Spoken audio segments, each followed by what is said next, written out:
Lions Rock Productions.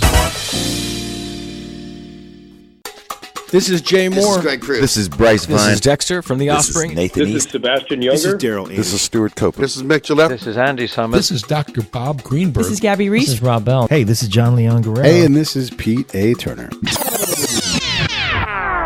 This is Chris Hernandez, a longtime cop, former Marine, retired Army guy, author of Proof of All Resolve, Line in the Valley, and Safe from the War, published through Tactical 16 Publishing. And I am coming to visit you today on the Break It Down Show. And now, the Break It Down Show with John Leon Guerrero and Pete A. Turner. Yep, that's true, man. So, Chris, our generation of warriors, we've had the opportunity to come back and start immediately writing about our experiences from so many different, angles and perspectives.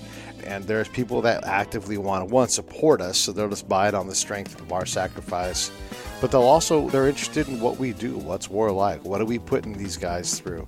You and I were talking before the show started, and you're very self-deprecating, and I appreciate that. But how, when you first signed up, when you were a youngster, though you were in the service, you watched Desert Storm from TV. You watched, all of the mid-'90s things from the couch and with the uniform on, but didn't get really a chance to do what you signed up in the Marines to do. And then you did get to deploy, and you got to go do some things. But even then, I would imagine, still not exactly what you signed up for, and yet still a hero, still a combat veteran like myself. And so if you were going to capture what your experiences were just in a short amount of time, what would you say in terms of being deployed and about combat? Like, what would you want to tell the audience about what you did and what you feel like you accomplished? Oh, well, I did two very different jobs in my two deployments. When I was in Iraq, I was on a convoy escort team, so a dedicated convoy escort team. That's pretty much all we did. And we were escorting logistical convoys. So I played a very small but very important part in the overall mission. I didn't kick in any doors and shoot anyone in the face or anything like that. We were never in a direct fire engagement in Iraq. We had IEDs go off around us, but fortunately, my team was never hit. I'm going to stop you right there, and I'm going to ask you not to do that to yourself, man. And I'm not editing this out because, look, you sign up twice, hero, 2 times over. You deploy when asked to. You do the job you want. You can say convoy, but that does not accurately capture what is happening and with what you guys are doing. If you're going out on a predictable route where everybody knows you guys are at, combat patrols is really what you were, because you guys were loaded. You guys were ready to shoot. So you're ready for a firefight if it shows up. You were engaged by the enemy.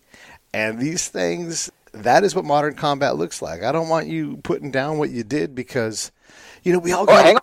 I am not putting it down. I have a very sober, objective view of what happened. Okay. And understand, like later when I was in Afghanistan, I was in big fights. I was almost shot several times, and I'm not discounting anything I did on either deployment. Okay. But it's like you just said, it's the nature of modern war. You have a very small number of tip-of-the-spear guys. The infantry and, the guys who are out there doing, going out on the big operations, movements to contact, the guys who were clearing for and all that, that is a tiny number. So I'm not discounting my service. It was dangerous. It was deathly boring a lot of times. Yeah. But it actually worked on what you said, because you were describing about how we'd go out on the same routes over and over. It was at night, for the most part, with all of our friggin' headlights on, and we're pulling 20 or 30 18-wheeler trucks that are driven by civilians from all over the third world who can't speak to each other, much less speak to us.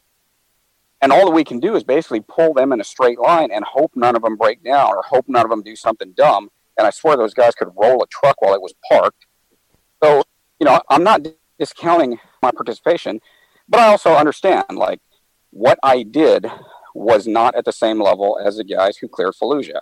Now, having said that, something that really put my service into perspective when I was in Iraq, we had a convoy overnight to Camp Anaconda, and get up in the afternoon, we go to eat, and at that time at Anaconda, because of all the incoming, you had to have your IBA and Kevlar inside the DFAC. Hang on, let me put a note here. You're saying that no one knows what that means. I used to live on Anaconda. I used to live there. So when we would go to chow, you had to wear body armor and a helmet to ensure that you'd be okay, because you did not know when or where something, and if something would come through the roof of the tent that we all ate in. And when I say tent, this is a massive tent. This one was like a big aluminum building. And this was in '05. So it was like a big aluminum shack. So we're in there with our body armor and helmets, and we got our food, and we're sitting down, and we're all, of course, insulting each other, BS in the way we always do. And I happen to glance at the next table, and there's a table full of fobbits that are all E2s, E3s. They look really young, and their body armor is sitting there on the floor next to them with nothing on it. No pouches, nothing. And their rifles were all M16A2s with no optics, no rails, nothing like that. And I realized right then, the way they were looking at us like, oh my God, look at these guys. And I realized then, like, wow, to them, we are really in the war. We're the ones who are really going outside the wire and doing all this stuff. And, because we had gear, mag pouches all over our body armor. We had, optics, blah, blah, blah. Our weapons looked cool. And by that point, all our body armor was all dirty and sweaty and all that stuff. And, on the relative scale, they thought we were really something. So I understand that, my part of the war, my mission was very important, and it was much more intense than what some other guys did. But I'm not taking anything away from myself or the guys who were in the DFAC next to us. If they never went outside the wire, that doesn't matter. They were there to do jobs. That's how I look at it now. All that matters is your job, whatever it was. Yeah, you don't necessarily get to pick, especially if you're an E2, and heck, those guys burn poop. And they do all kinds of things that higher ranking guys don't have to do. And just for the audience's clarification, the fobbits are people that live on the camp. And it's easy to dismiss who they are and what they do, but understand that we don't eat, we don't shower, we don't have electricity.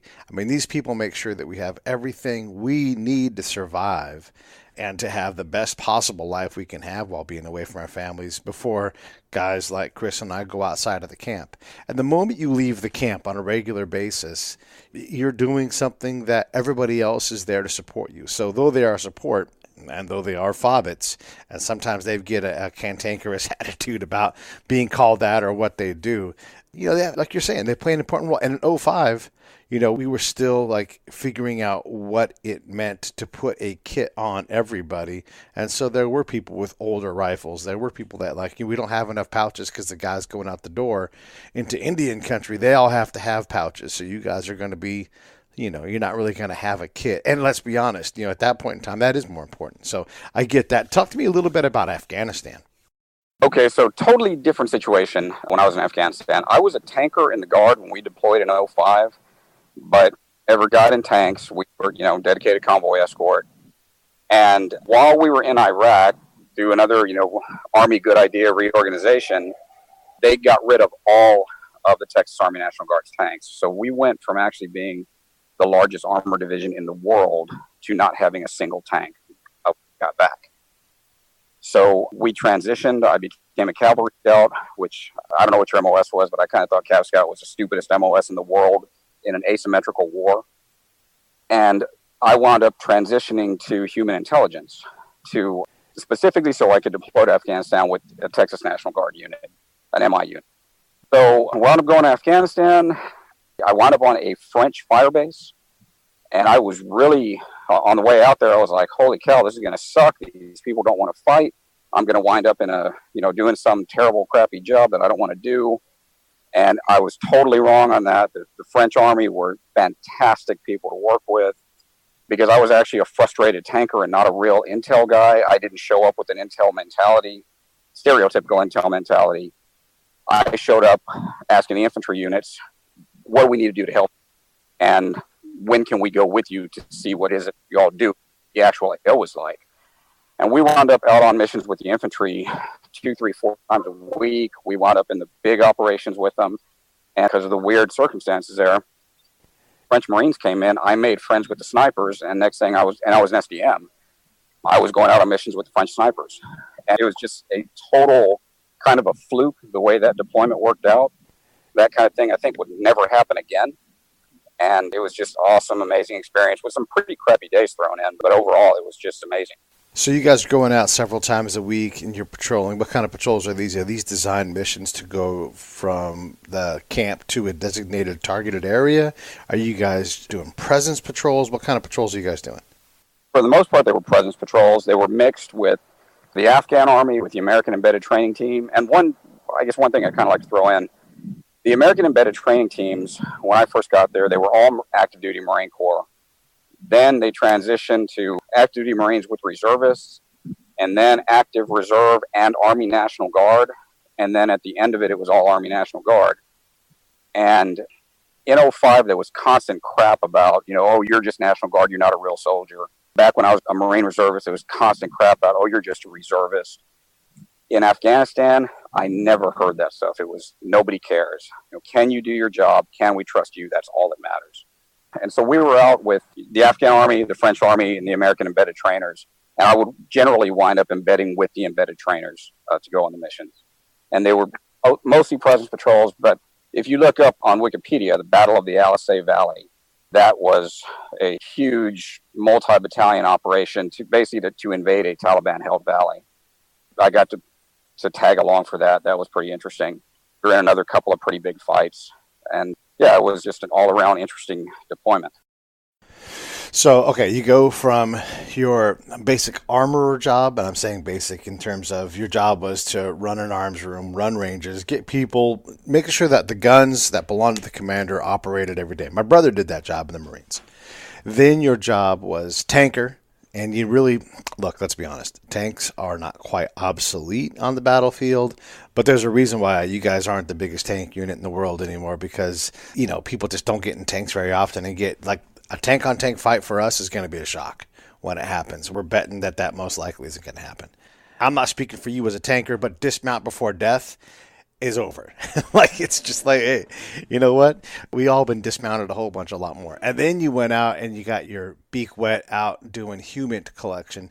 What would you say when you reclass into human, it's such a different job than what you had before? There are a lot of regulations, but a lot of it is an art as opposed to a program. How did you deal with that transition in determining what the heck am I going to do on a day-to-day basis? And how do I make my intel good, and then how do I make it matter? Okay, so when I went to the school, most of us in the school who were reclassing, most of us were combat arms, and just about all of us were Iraq vets. So the intel people come in, several instructors, they come in, they introduce themselves, and they talk about the course. And one of the instructors tells us that when he was in Iraq, he was out on a mission with infantry. They got engaged. The infantry was going to go clear a building, and they made him the number 2 man in the stack. And his response to the infantry was, absolutely not, I'm too important. Act out, and just stayed out of the way. So I totally understand somebody saying, hey, look, I'm not trained to your guys' level. I don't think I should be the number 2 man. But for someone to say, I'm too important, so you go in there and risk getting shot, so I went into Intel with really an attitude of, I don't like these people. I don't trust these people. I don't think they really understand the soldier thing like the rest of us do. And going through the Intel school, it turned out there were a lot of very good instructors, but it was a trade-off school, which meant a lot of the training was incredibly stupid. Training was so completely ridiculous. They teach you to interrogate in a way that no 2 humans have ever interacted in history. Never. We got trained to interrogate people. And as soon as we get out of school and get downrange, we find out, okay, all that crap's out the window. Yes, there are rules for interrogation, but that's how that works. I wasn't being an interrogator. I was a source operator or source handler. And when I got out there, none of the classroom stuff that we had been taught, almost none of it applied, because we were trained going out in town and having clandestine meetings in restaurants and stuff like that.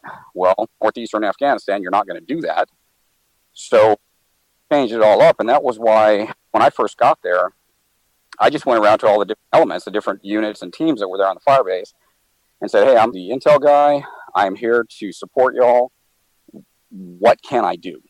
What is the best thing that I can do to help you? And then that wound up getting us to go on a lot of missions. And I told my team, I said, look, if we don't know what the maneuver elements are doing or how they're doing it or where they're doing it, we're no good as intel. So that's why we were constantly out with them on the missions. And I think that was It sort of made us unique as a human collector. We're called an HCT. It sort of made us unique. And I like to think we had a much better, much closer work relationship with maneuver than the average team. Yeah, it's a hard thing being an intel person because you fall in on a mission. Especially like if you're an attached unit. So for the audience's sake, you are a team and you are modular in terms of who you work for. Like if you have to imagine an entire unit full of intel assets, don't often stay, well, they basically never stay 100%. So they'll get there, they'll have, say, 25 teams, and I'm just making up a number, and those 25 teams will get scattered out to a region where they need them, and some of them may be far afield, like they may be all the way across the other side of the nation, because that's just where they go. Now, that information is going to flow up into that intel unit, and they're going to analyze it, but it's also going to flow up into the unit that's served. So like in Chris's case, he's in a province out in a district, and a district is like a county of a state, and he's tasked with go help this unit. So he gets there, and yeah, they're expecting an asset, but they're not expecting Chris and his team to go do something. They're just like, yeah, there's some intel guys that are going to come. And so Chris has to come kind of hat in hand and say, you know, and depending on how set up it is, we need a place to live. You know, where's the chow hall? How often do you guys go out? What's your commander's mission? And, you know, all these things are all part of, like, you have to invent your own welcome packet. Because, like he said, Chris, like, a lot of people are like, intel guys, you guys don't know the first thing. And so you have to start to learn the first thing of what that is. And then you have to integrate into that unit's decision-making process, because if your intel isn't being used effectively or at all, either you have to improve the quality of your product or you have to improve the quality of your dissemination, and probably both of those things all of the time. Because if you're not out gathering good intel, and if no one's consuming your product, then you're taking up a spot on a patrol that might be better taken up with somebody who's actually going to contribute something to the command. That's a lot of fancy stuff. That was a lot of fancy things and a fancy primer on what it means to be a human intelligence asset. By the way, human is human intelligence. It's one of the many intelligences, and it's one of the ones that in Afghanistan, especially, if you can meet the right people, you can get to places that nobody else gets to. So, okay, you got your guys out. Now, were you out all the time, or did you have to run the team from, you know, within the camp, or how did you divide up who went out and who didn't? I was out all the time. Basically, we would have one person who would stay back when someone was out on a mission, but I was out constantly. Yeah. Okay. Good. Yeah. And so you're out there and you're trying to figure out.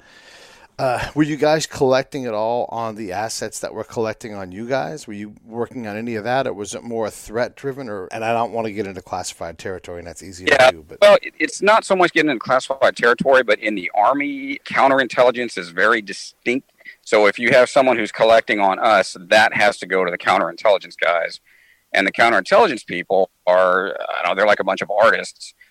They're very concerned with nobody getting in their lane. All kinds of regulations they can pull out and talk about. Well, you can go to jail if you're doing counterintelligence work and you're not a counterintelligence agent. So I didn't do any of that stuff.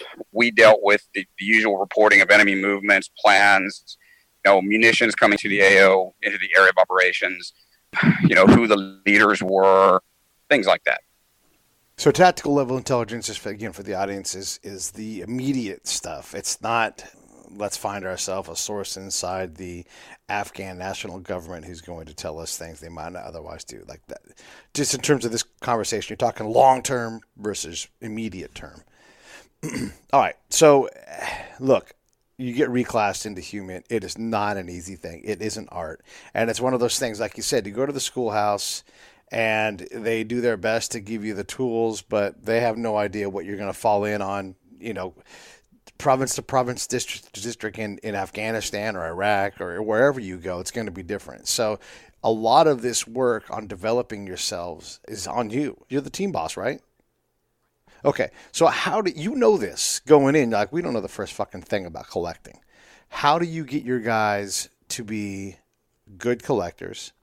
And how do you even learn what that is? Because, to be honest, you don't even know what that is. Like you said, like the training is the best it can be, but what the fuck does a good team chief even do? So how do you figure all that out?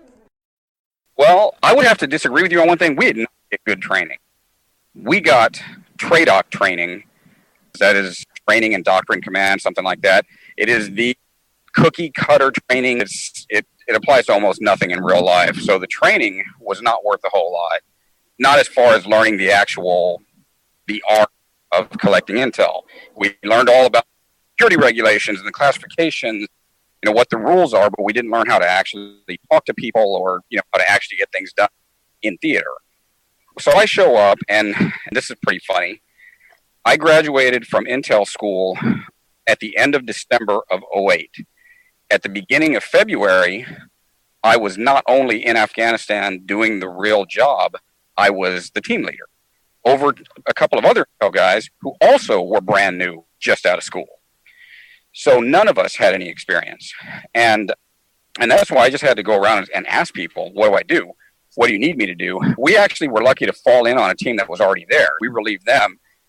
They told us what they did, but what they did was actually just stay on the fob. They never went on a patrol. They never went on a mission.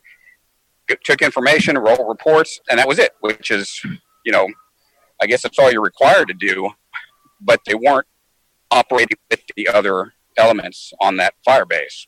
So I didn't like that.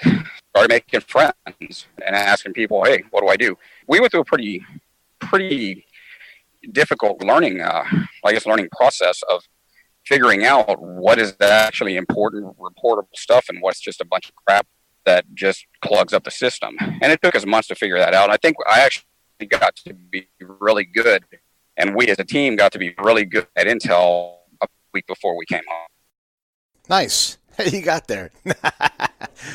Isn't that crazy?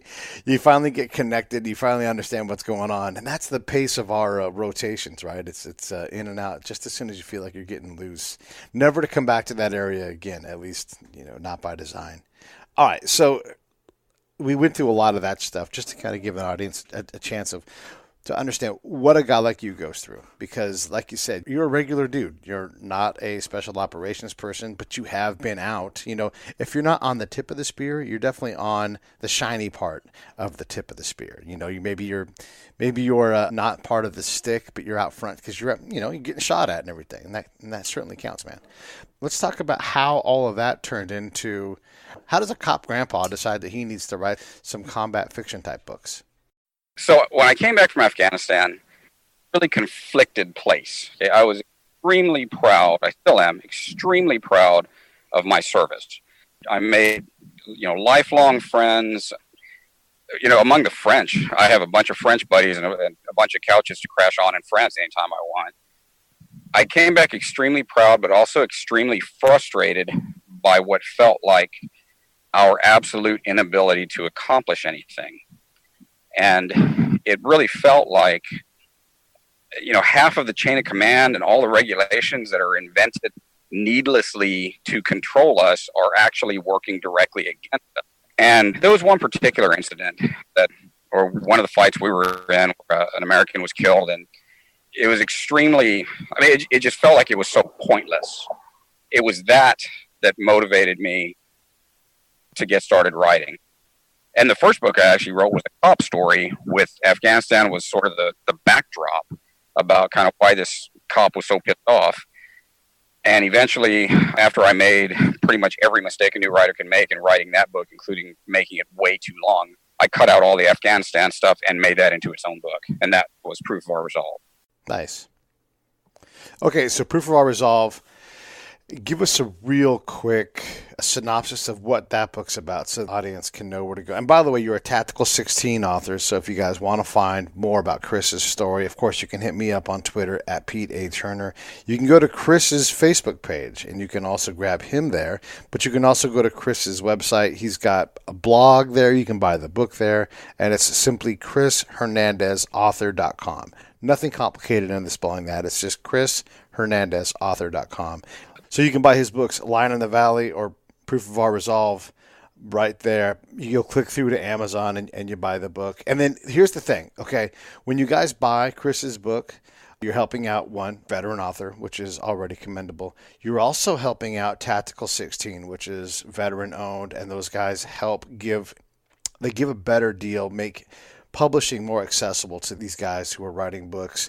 And finally, when you do go on Amazon and you buy that book, please take the extra 30 seconds and rate that book 5 stars and just say, great read, or whatever. Go back and edit it later on. But if you're going to buy the book, this is what really helps Chris sell books, is that other people can find it and go, oh, okay, great. So that's the favor I'll ask of you guys to do for any of the books that we have from our veteran authors or any of our authors. Go ahead, and it's really important in the rankings for Amazon that they get those stars and reviews. Okay, so back to work with Chris and I, what we're talking about here. So proof of our resolve, let's just get like a real quick part of the story here. Real quick part of the story is a Texas National Guard infantry platoon assigned to Capisa province takes a really hard hit from an IED strike early in their deployment, and it's the rest of the deployment where this team, working with other elements on the base, are trying to fight this Taliban cell that is responsible for that attack and several others.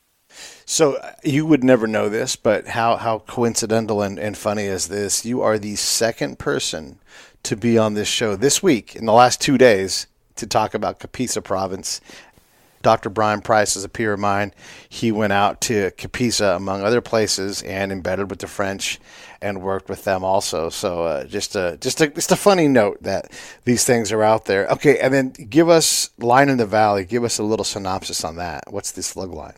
Okay, so Line in the Valley, I will say, is my favorite. I think it's my best. It is about an incursion across the Texas border by an unknown paramilitary force. They come from Mexico into 8 small towns in Texas and take them over. And initially, because it is not an identified enemy, it's a crime rather than a war, it is Texas National Guardsmen who respond. And my same main character from Proof of Our Resolve, Sergeant Jerry Nunez, he is a platoon sergeant of one of the infantry platoons going into one of the towns. And it turns into this gigantic horror show of basically every grunt's worst nightmare. And in the middle of it, I guess I can just say there are parallel plot lines, and the good guys are not angels. I did the same thing with this one that I did with Proof of Our Resolve. There are no Rangers, there are no Delta, there's no Special Forces, SEALs, Recon Ninjas, anything like that. It's all a bunch of regular guys trying to do their best in a horrible situation. And my goal writing it for all of my books, but particularly with this one, is I want any combat vet to read this and say, yes, this is totally believable. And to throw in, I really don't want anyone reading my books just because I'm a veteran, unless they think it helps me to be a better writer. I don't want anyone buying my books out of pity. And I really want people to, if they read the book, I want it to be because I wrote a good story. Yeah, man. Well, look, when I put the veteran thing on there, it's because people they do prefer books like this. They want to support you. And of course they want to read the story, but you're competing with a lot of people out there. So if you're not going to say it, I'm going to say it. Go out there and do this guy a solid, because he's put something fantastic together. He's writing what he knows about. And, on the strength of the fact that he's written 2 books, he's creating something. Yeah, man, go give this guy $12. Come on. All right. Talk to me a little bit about, so what's next? Like, are you writing another one, or what's going on? I've actually written 3 books. The third one is Safe from the War, and it's actually a prequel to Line in the Valley. It's Sergeant Jerry Nunez when he's back out on the street as a cop in Texas after Afghanistan, and he winds up in the middle of basically a homegrown terror plot. That was all the same, the same standards applied. Everything has to be believable. Everything has to be as it would really go down, so there's no backflipping hatchet attacks to kill a million enemy. Yeah, so that's the third book, and I am now working on book 4. Okay. Can we talk about book 4 yet, or that's that for the next time you're on? We can talk about it. Book 4 is, if you know what happened at the end of Line in the Valley, which I guess I shouldn't say because I don't want to ruin it for anyone, if anyone does. But at the end of Line in the Valley is a pretty serious cliffhanger involving a constitutional crisis and a huge issue between Texas and the rest of the United States, and it picks up with Sergeant Jerry Nunez afterward. Okay. All right. Okay, fair enough. So we got some work to do and some books to buy and read. Okay, so before we got going, you talked about a couple of other issues, and so before I say this, I'll preface this, and the audience has heard me say this a bunch of times, so I'm saying this for your effect. We had Sebastian Younger on the show, and he gave us combat military guys a tasking, and he said, we're off, and I'm paraphrasing, we're awfully divided around here. We're not doing a good job of getting along, and if we're all going to get along, if we're going to keep governing ourselves, we got to figure out how to get everybody in the same room to start talking. And even if those conversations are heated, at least we're having conversations that matter and get us going towards a direction. Because here's the thing about democracy. You don't get your way all the time. You get a compromise. Everybody's got to give something up. And if you're getting your way all the time, you have problems. So he wanted us to find ways to draw people to the middle. You talked a lot about, the social justice warrior stuff. You talked a little bit about, well, actually, and you probably wouldn't know this either, we've had a number of shows that deal with autism. And I know that, like many families, there's you guys are dealing with the autism thing. And we just had a guy named Jonathan Sabat on the show, and he studies autism at the genetic level. And also I have to give a shout out to Joel Manzer, who runs Autisable, and they have a podcast on the site, and he's got a son with autism. And we definitely spend time there talking about that. And heck, a number of the audience members have people in their family that are dealing with autism. So what would you rather talk about? Would you rather talk about some social justice warrior stuff and how we deal with that? I know you've written about gun laws as a self-proclaimed gun lover, collector, shooter. Where do you want to go next, man? This episode of the Break It Down Show is brought to you by Lions Rock Productions. That's us. We publish, evaluate, and develop podcasts just like this one, consult others to build their own, and create associated content and content marketing strategies. So if you're launching or expanding your social media presence, your business, or your personal brand, or if you just want to take your media presence to the next level, reach out to us on Twitter at Pete A. Turner or at JohnLG69 at the Break It Down Show. There's 1,000 ways to get a hold of us. Now enjoy the show. You tell me. I say we talk about the social. Let's talk about the social rift. I think that's probably a good topic. Okay. So the social rift. I live in California. You're out in Texas. Two dramatically different points of view on how we govern. Two mammoth states that create a lot of money. And yet, 2 points of view, and both states are successful, depending on who you talk to. Both states are nice places to live with a lot of opportunity. So over here, there's a lot of feeling that old white dudes have all the power, and that creates a lot of problems, and it's not fair. And I struggle with the same thing. We had Nate Boyer on one of the recent shows, and Scott Husing, another military author, and we talked about the anthem thing and how it's not as simple. Like, the folks who are taking the knee and disagreeing with the people that agree with them can say what they want to say, but the veterans can say, that's offensive to us. We defend your right to do it, but you are offending us. And then they can say, but no, we're not offending you. Like, no, you are offending us. And then there's the whole police side of this issue. And it's such a tricky thing. You're a cop, you're a veteran. And when you see people taking a knee, I would guess that you defend their right to do it, but you'd prefer if they did something else. Is that fair to say? Okay. Yes, I absolutely defend their right to do it. I guess I kind of have an easy out because I'm not much of a sports fan.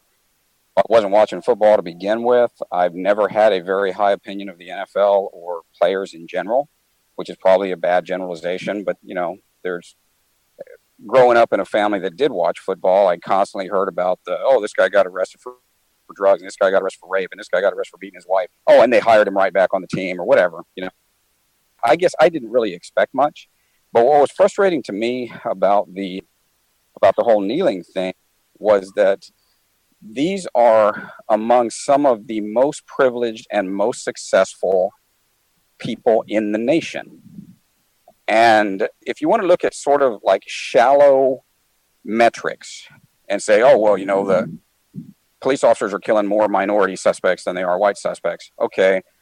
Well, if that if that shallow metric on its own indicates anything, then the NFL is racist in hell because there are not any Vietnamese or almost no Hispanics in there. Well, why is that? Because people are not all the same. And in any society where people are free, there is going to be inequity. There are going to be some people who are luckier, who have more resources, or who are harder working than others. You're going to have some people who who bust their ass because they want to be successful and it works. You're going to have people who bust their ass because they want to be successful and they make a bad decision and they're back to zero. One of the things that I have learned as a cop, or at least an opinion that I have come to, is that if we were to give every single American, every last American, $10 million today, within 2 years, we would still have people living on the streets. There are some people who just, it's their behavior, whether it's mental illness or addictions they can't control or something, they are driven to push themselves to failure. So I understand when, like, there have been some police shootings that I wrote about that I thought these were messed up. And one that I can tell you off the top of my head is a Philando Castile shooting. Was Minneapolis, outside of Minneapolis, I think. To me, it was incredible that that officer was found not guilty. I still cannot get my head around that. And I understand when people address specific incidences and say, look, you've had this incident, this one, and we think this indicates a trend. And you know what? I can see their point. And I've even written that I think they've got a point. That law enforcement traditionally there have been a lot of abuses. That's one of the reasons there's so many problems now. But you also cannot ignore all of the positive. And I can give you sort of an illustration of what I think is wrong with the social justice. So not long ago on my Facebook page, my author page, picture that I found, a picture of an item I found at an antique shop. And it was a sign from El Paso, 1929, and it says, "No dogs, Negroes, or Mexicans." So I posted a picture of that, and I said, you cannot tell me that this country hasn't improved. And I got a couple of customers who were just furious. And as the conversation went on, it kind of occurred to me that, like, well, wait a minute. Y'all are saying you want equality, you want progress. So I'm showing that there is, the equality and progress is much better now than it was before. And you're pissed off that I say that. Like, shouldn't you be happy? Shouldn't you be celebrating? No, not everything's perfect, far from it. But there have been gigantic, tremendous improvements, which is what they allegedly want to begin with. So my whole thing is that if you ignore the good things, that is just as bad. Pretending bad things don't exist. Yeah, I think you're right about that. And let's see, how do I want to say this? You can't have both sides of the issue. You can't have the luxury of the progress that has been made and then say that there's no progress and everybody's a racist. You can't have both sides. You have to give something up. And oftentimes, I've noticed with the social justice warrior thing, reality and reason are lacking. And look, the other side of the deal, there's a lot of insensitivity. There's a lot of unfair assessment of people. And neither of them has figured out what exactly to do to level the playing field in a way that's equitable. If we're going to pick sides, someone's going to win. And like you said, performance and hard work are going to win out over the other things. So when you talk about peak performance, whether you're becoming a CEO of a massive organization or a Hall of Fame level quarterback, yes, you have some God-given talent, but you also have outworked and your peers who in high school who can't be Hall of Fame quarterbacks aren't around you anymore. Your peers are somebody else because you've outworked the problem. So when it comes to the social justice warrior thing, you can't pick sides. Not everybody gets to win. That's just how it is. We don't want people to hurt needlessly, but at some point we have to accept that equality that's canned is not any good. You can have equality of opportunity, but maybe you want to write 10 more books in your lifetime, and you certainly can do that. No one's going to tell you can't. But that doesn't mean you get to be a #1 New York Times best-selling author. It means that you get to go out and work hard at your craft and write something that's passionate to you, and the outcome is largely out of your control. It's a little frustrating when we try to, like, this whole cultural appropriation argument that there's out there, like girls can't wear hoop earrings. Excuse me? Of course they can. I can take things, and we always blend things together. Everybody does. People wear shorts, people wear suits, people wear ponchos. Like they sell ponchos in the store. How come no one's mad about that? Isn't that cultural? No, because we have to understand that we blend things all the time, and being uncomfortable about something being blended is on you and your cultural acuity. If you have a problem with, and we're not talking about like people doing things to be offensive on purpose. Of course, we're not talking about that. Just like with the police shooting thing, if you do something illegal, then you should go to jail. But yeah, we have to kind of back off on this. I'm right, you're wrong. There's no other way to do it, and picking of sides where me as a white dude, I have to give up everything so that it's equal. Like, well, no. That's not equal. That's just as bigoted, just as intolerant. I'm trying to include everybody here, and you're trying to drop teams and get mad when your team doesn't win. That's bad policy. Right, and there's I don't know if you were keeping up with the whole Evergreen State College fiasco that happened up in Washington State. Yeah, I know they had to pay $5 million because of what happened. That one was going to be a yearly event where all the black students leave campus so that, the rest of the campus can see that, oh, hey, we do need them. They've been going on for 15 years, but then last year they switched it and said, no, this time we want all white people to leave. And one of the college professors, who's a very liberal Bernie bro, says, wait a minute. It's one thing to voluntarily absent yourself. It's another thing to say, I want all of you who are this one color, I want y'all to go away. This guy was, his classroom, a mob disrupted his class. They were calling him a racist, telling him to quit. You're a useless piece of shit and all that stuff. They had mobs actually searching for him, like stopping cars and searching them. They took over. They actually held the president and several teachers, administrators hostage. Just all kinds of ridiculous crap. And eventually, a group of social justice warrior students patrolling campus with baseball bats, saying that their lives are in danger from white racism and white supremacy and stuff. It's bananas. It's bananas, man. That's bananas. It's the exact, like they're doing the exact same thing that they're claiming is happening. And it's like, you guys are doing it. You are the Nazis right now. You are out there threatening people and excluding a person based on their race. Like, that's as racist as it gets. I personally don't get it. I don't fault people wanting to try to figure out the social problems, and look, I'm all for trying to balance these things. And we've had shows all about this stuff. Anybody who's got a problem with it, welcome to look through our catalog of shows, and you'll see a lot of candor and reason. I mean, that's just the way we're wired on this show. But yeah, we can't do that. I don't know.